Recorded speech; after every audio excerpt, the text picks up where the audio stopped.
د کابل ډهلي لومړی پرواز نږدې 4 میاشتو ځنډ وروسته ترسره شو.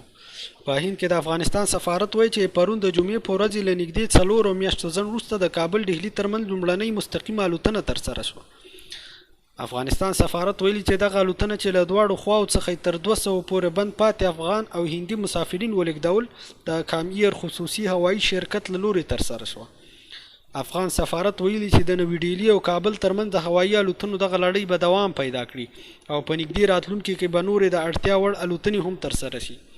د سفارت د معلوماتو پر اساس د نوي ډیلي څخه کابل ته په وړیا توګه بند پاتې افغان مسافرین لیږدول شوي دي.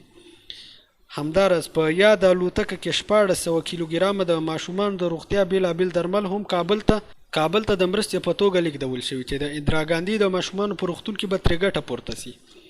د افغانستان سفارت وایي چې هند د بشري مرستو په لړ کې د نورو همکاریو ترڅنګ د روغتیا په برخه کې د اساسي درملو کرونا د 500,000 دوز واکسین مرسته اعلان کړي چې په نږدې راتلونکي کې به د واکسین د لیږد بهیر هم پیل شي.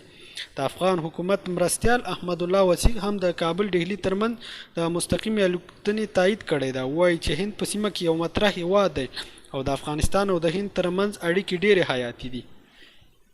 افغانستان کې اوسنۍ روان وضعیت چې اقتصادي ستونزې هم دي، د ولس خلک له زیاتو مشکلاتو سره مخ دي، ستونزې شته.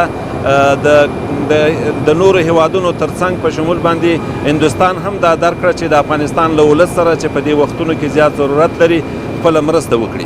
اما